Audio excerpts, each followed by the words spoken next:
subsecretario de Recaudación y Catastro de ARBA, que nos atienda. Federico Gustavo Yacañeno lo saluda. Gracias por atendernos. ¿Cómo le va? Buen día, Gustavo. Muy bien, por suerte. Bien, bueno, para explicar esto que tiene que ver con, muchos dicen, un nuevo impuesto a las billeteras virtuales. Por ahí se habla de una equiparación con lo que sucede en la mayoría de las provincias de la República Argentina. Creo que la Ciudad de Buenos Aires, La Pampa y la provincia de Buenos Aires son los que no están con este impuesto, ¿no? Algunos dicen que no es un impuesto. ¿Qué le podemos contar a la gente, Federico? No, sí, lo primero que hay que aclarar es que efectivamente no es un impuesto. Estamos hablando del impuesto de ingresos brutos. El impuesto de ingresos brutos existe desde mediados del siglo pasado, del siglo XX, en todas las provincias, existe hoy en todas las provincias del país. No es un nuevo impuesto. La provincia, obviamente, el gobernador no puede crear un impuesto sin pasar primero por la legislatura, digamos. Eso es una facultad de la legislatura provincial, con lo cual esto no es un nuevo impuesto. Lo que sí es la adhesión, como bien comentabas, de la provincia a un sistema que ya existe desde 2021, un sistema de recaudación que ya existe en el marco de la Comisión Arbitral, donde estamos todas las provincias y la Ciudad Autónoma de Buenos Aires, que ya tiene 19 jurisdicciones adheridas. Nosotros somos la número 20, digamos, ya somos de las últimas en adherirnos, y que tiene que ver justamente con las retenciones sobre las billeteras virtuales y equiparar el tratamiento fiscal de las billeteras virtuales a las cuentas bancarias. Federico, entonces Sí. podemos decir que al equiparar esto en la provincia de Buenos Aires aparece como un impuesto que no estaba. No, lo que aparece es como un pago a cuenta sobre un impuesto que ya estaba, Ajá. solo para aquellos contribuyentes. Para aclarar, esto es lo segundo que me parece importante dejar en claro, el alcance del sistema. La provincia de Buenos Aires tiene 17 millones de personas. De esas 17 millones de personas, 2 millones son contribuyentes de ingresos brutos. De esos 2 millones de contribuyentes de ingresos brutos, 1.300.000 ya están adheridos al régimen simplificado, de ingresos brutos simplificado, con lo cual no tienen retenciones ni en cuentas bancarias, ni en billeteras virtuales, ni en ningún régimen de recaudación. Quedan 700.000 personas que son contribuyentes de ingresos brutos y que no están adheridas al régimen simplificado, y por lo tanto están alcanzadas por el sistema. O sea, de 17 millones de personas, solo 700.000 están alcanzadas por este sistema. Y esas 700.000 personas ya son alcanzadas por las retenciones bancarias, es decir, no hay novedad para estos contribuyentes en el sentido de que como funcionan sus cuentas bancarias, van a empezar a funcionar también sus billeteras virtuales. Lo tercero no es un impuesto nuevo, sino que, como decía, es un pago a cuenta. Es decir, cualquier retención que ocurra en estas billeteras virtuales, al vencimiento de la declaración jurada, lo que se vendió este mes se declara como impuesto el mes que viene.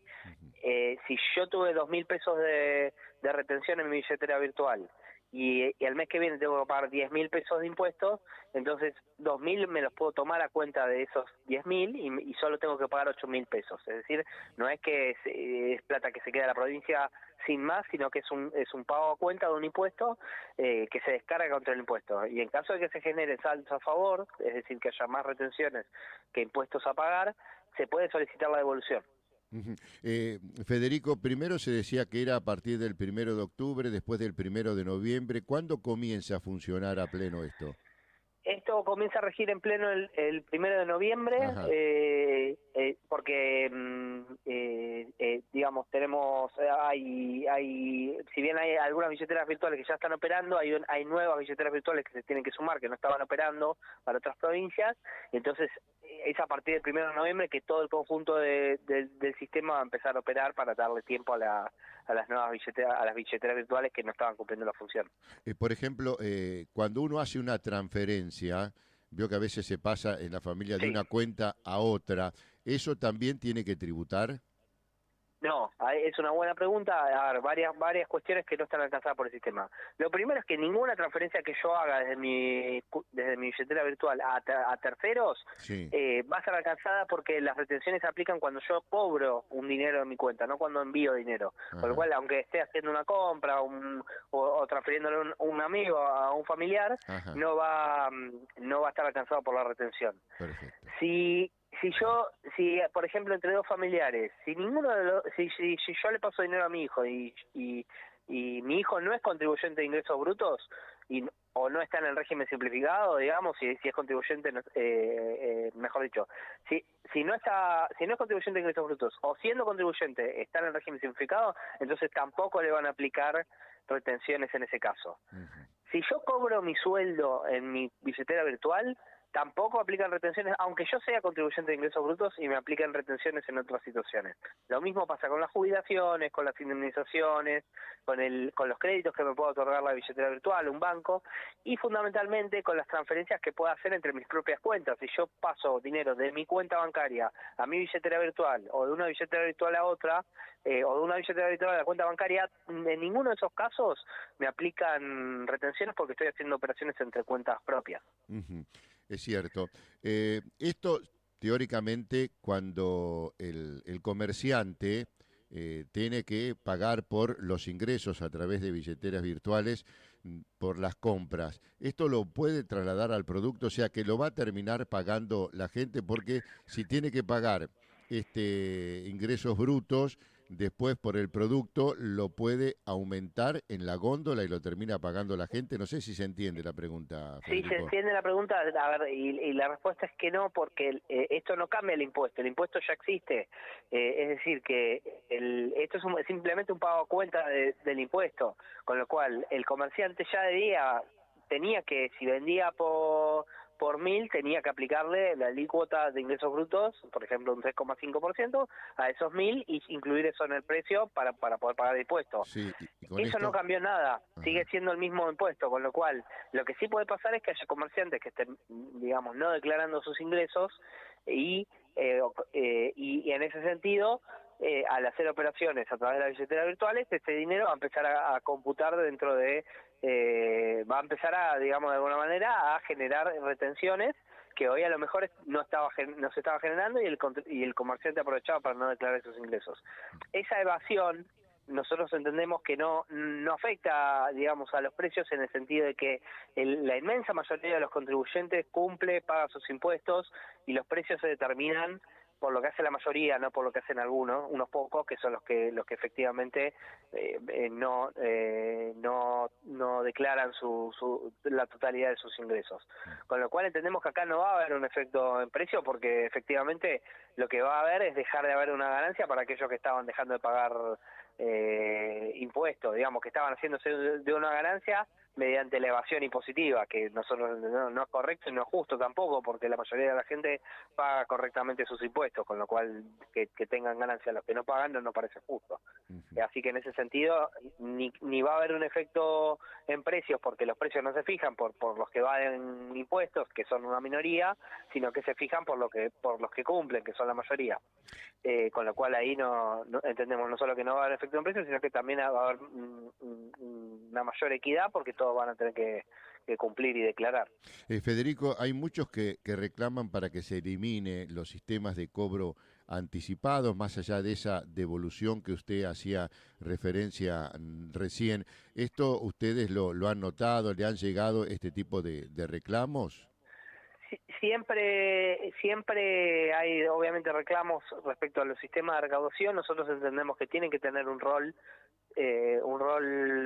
que es útil, que es saludable para un sistema tributario bien administrado, los regímenes de pago adelantado, pero sobre todo no tanto por el pago adelantado, que es importante, hay que calibrarlo bien, que es lo que venimos haciendo en estos años para que no se acumulen saltos de favor. No tiene que haber una presión excesiva de los sistemas de pago adelantado, pero sí nos parece es una buena fuente de información justamente para esto que comentaba recién. Sí. Los sistemas de recaudación nos sirven para identificar a aquellos contribuyentes que no están declarando todo lo que tienen que declarar, que están evadiendo impuestos, con lo cual eso es fundamental. Y también nos parece importante no acumular saldos, digamos, eso también nos parece importante. La provincia de Buenos Aires ha devuelto desde la gestión del gobernador Kicillof y con Cristian Girard al mando de la agencia de recaudación, ha devuelto 1 billón de pesos a valores de hoy a la economía bonaerense en saldos a favor que estaban acumulados de gestiones anteriores. Es decir, 1.000.000 de pesos, es un montón de dinero devuelto. Nuestra tendencia ha sido justamente a bajar esos saldos a favor, a que no haya sobre recaudación y a llevar los sistemas a niveles de recaudación adecuados y sostenibles y que beneficien a los contribuyentes que cumplen y que en todo caso nos permitan identificar a aquellos que no cumplen y llevarlos, incentivarlos a cumplir. Para entender, porque he conversado con muchos comerciantes y plantean la misma duda, ¿no? Uno que no está en la materia, por eso lo puede preguntar y puede ser una pregunta sonsa. ¿Por qué tener que devolver y no esperar y pagar el ingresos brutos según lo que se vendió?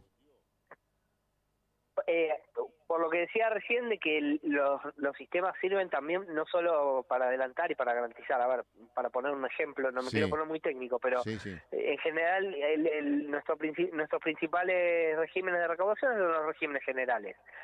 Tenemos a un agente de recaudación, que es una empresa mediana grande, que le vende o le compra a un pequeño contribuyente, un pequeño comercio, un distribuidor, que es una empresa chica, Sí, micro, pequeña, sí. micro, digamos, en la categoría de tamaño de empresa.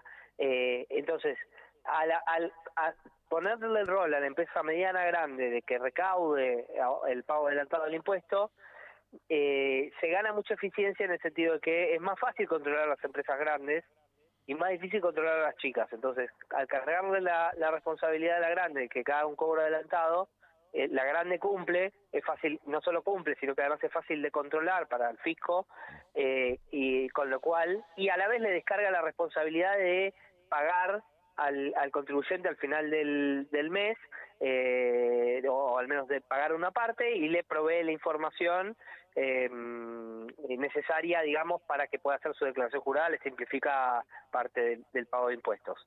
Entonces hay una racionalidad ahí, obviamente bien usados y sin excederse en lo que tiene que pagar el contribuyente al final del mes, es un sistema eficiente para los contribuyentes, para los agentes y para el fisco. El problema es obviamente cuando hay una sobre recaudación o cuando no están bien calibrados los regímenes de recaudación. Pero el pago adelantado mediante agente de recaudación facilita el control y simplifica a los contribuyentes y a los agentes el cumplimiento de sus obligaciones. Federico, ¿se ha hecho un relevamiento y cómo está la situación en lo que tiene que ver con el cumplimiento Hola, hola. de medidas tributarias? ¿Nos escucha? Sí, ahí sí. No, no, le preguntaba cómo está el cumplimiento por parte de los comerciantes respecto a la cuestión tributaria, si se ha hecho un relevamiento, si muchos están en Sí, negro, por decir una manera para expresar la situación. no, hay dos cuestiones. Por un lado, la evasión, que sí hemos trabajado mucho en estos años para reducir la evasión, sobre todo concentrados como en las grandes empresas, porque entendemos que ahí está el grueso de la evasión, no en los pequeños comercios. Y para los pequeños comercios, lo que hemos hecho es el programa de ingresos brutos simplificado, que ya lleva más de 1.300.000 contribuyentes adheridos voluntariamente, que ahí para los monotributistas de la provincia de Buenos Aires que adhieran al régimen tienen que pagar un monto fijo por mes, no tienen más declaración jurada, no tienen retenciones ni nada de eso, y pagan un monto fijo y con eso cumplen. Eso ha mejorado muchísimo el nivel de cumplimiento en los pequeños comerciantes, y ha bajado mucho la evasión porque simplifica mucho y entendemos muchas veces la evasión en los comercios tiene más que ver con las dificultades para cumplir y para llevar la información y demás que con la voluntad de ganar más dinero, como puede ocurrir con empresas más grandes que tengan diseñados esquemas para evadir. En ese sentido, lo que sí hemos observado en estos años, sobre todo desde el cambio de gobierno nacional, que por la situación económica ha bajado, digamos, la capacidad de pagar el impuesto, de cumplir con los impuestos por dificultades económicas, no por evadir, digamos, por declarar menos impuestos del que corresponde, sino por incapacidad de pagar. Eso sí, lo hemos notado en estos años y hemos tomado medidas para acompañar a los contribuyentes para que aquellos que tienen voluntad de cumplir pero no tienen capacidad tengan facilidades, digamos, y planes de pago disponibles para poder estar al día. Eso sí lo hemos observado. Con la situación económica cae la capacidad de pagar impuestos. Eso es así y lo venimos viendo desde principios del año pasado. Sí, Federico, para ir cerrando y agradeciéndole su tiempo y esta explicación, algo que había generado o que genera cierta polémica también. Usted hacía referencia a que en su momento había mucha retención y no se habían devuelto y que con el gobierno de Axel Kicillof se habían devuelto cerca de 3 billones de pesos. Sí. Sí, porque muchos reclaman que hay atrasos equivalentes a 3 meses en lo que tiene que ver con esta devolución, que ahora se ha rebajado creo que a un mes. Y también me parece que ustedes dispusieron lo que sería un pedido de devolución express. ¿Cómo es eso? Exacto, actualizamos el monto para acceder a la devolución express, que Sí, estaba en un máximo de 1 millón de pesos de saldo, a 3,5 millones, 3,500,000 pesos. ajá, Esas devoluciones se dan para aquellos contribuyentes que cumplen con los requisitos, se dan en 72 horas, ajá. directamente para aquellos que declaran en la CBU, directamente por transferencia bancaria, 100% online, no es necesario hacer ningún trámite presencial y en 3 días se recupera el saldo. Así que en ese sentido estamos avanzando en simplificar y ampliar el universo de los contribuyentes que puedan recuperar rápidamente sus saldos. Federico, algo que haya quedado en el tintero y que considere importante para explicar y que la gente entienda este ingresos brutos que se cobra a billeteras virtuales.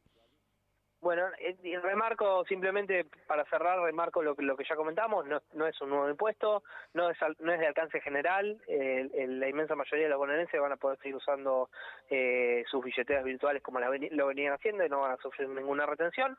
Aquellos contribuyentes de Provincia de Buenos Aires, que esos 700.000 contribuyentes que sí están alcanzados por la medida, van a ver en sus billeteras virtuales lo mismo que veían en su cuenta bancaria, en las mismas situaciones, en las mismas operaciones donde tenían una retención bancaria. Si usan la billetera virtual van a tener una retención, digamos, para que se queden tranquilos. No es novedad para esos contribuyentes, no es una novedad en el sentido de que no es un sistema nuevo, sino que es un sistema que ya funciona en 19 provincias, va a empezar a funcionar en Provincia de Buenos Aires, pero ya funciona en casi todo el país, así que en ese sentido no es novedad, no es un impuesto nuevo, no es de alcance general, no es un impuesto sobre las billeteras virtuales, digamos, en la inmensa mayoría de las transacciones no va a estar alcanzada por las retenciones. Esto es solo para aquellos comerciantes, profesionales y pequeñas empresas y grandes empresas que usan las billeteras virtuales en su operatoria comercial. Y también lo que tiene que ver con cuenta sueldo, los depósitos tampoco lo van a pagar. Si hay una Lo de, transferencia de un familiar a otro, de un amigo a otro, que pasa dinero de una cuenta a otra, eso tampoco. no va a estar alcanzado, Muy bien, exactamente. muy bien. Gracias, Federico, por su tiempo, por la explicación y bueno, cuando crea conveniente la necesidad de explicarle algo, siempre acá vamos a tener un espacio. Muchas gracias por la invitación. Gracias a usted. Federico Gossman, subdirector de Recaudación y Catastro de ARBA, explicando este impuesto de ingresos brutos que se va a aplicar a billeteras virtuales.